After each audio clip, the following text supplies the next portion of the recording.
தமிழ்நாட்டில் இனிமேல் மக்களை ஏமாற்றி யாரும் ஆட்சிக்கு வர முடியாது என்று தமிழக வெற்றிக் கழகத்தின் தலைவர் விஜய் தெரிவித்துள்ளார். தமிழக வெற்றிக் கழகம் கட்சியின் வாக்குச்சாவடி முகவர்களுக்கான கருத்தரங்கு முதல் நாள் கூட்டம் கோவை சரவணம்பட்டியில் உள்ள தனியார் கல்லூரியில் நடைபெற்றது. மாவட்ட செயலாளர்களுக்கு வாக்குச்சாவடி வியூகம் என்ற கையேட்டை வழங்கிய அந்த கட்சியின் தலைவர் விஜய் பின்னர் நிகழ்ச்சியில் மேடையில் பேசினார். இது வாக்குக்காக மட்டும் நடக்கும் மாநாடு இல்லை, மக்களோடு மக்களாக நாம் எப்படி ஒன்றிணைய போகிறோம் என்பதற்காகத்தான் இந்த பயிற்சி பட்டறை என்று அவர் குறிப்பிட்டார்.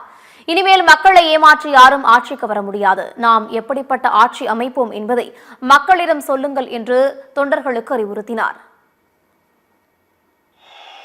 இந்த பூத் லெவல் ஏஜென்ட்ஸ் பயிற்சி பட்டறையில் மக்கள் கிட்ட இருந்து எப்படி நம்ம ஓட்டு வாங்க போறோம் அப்படிங்கிறத பத்தி மட்டுமே பேச போற ஒரு பயிற்சி பட்டறை கிடையாது. இதுக்கு முன்னாடி நிறைய பேர் வந்திருக்கலாம், போயிருக்கலாம், நிறைய பொய்களை சொல்லியிருக்கலாம், மக்களை ஏமாத்திருக்கலாம், இதெல்லாம் பண்ணி ஆட்சியை பிடிச்சிருக்கலாம். அதெல்லாம் பழைய கதை, அதுக்கெல்லாம் நான் இங்கே வரல. இனிமே அதெல்லாம் நடக்காது, நடக்க விட போறதும் கிடையாது.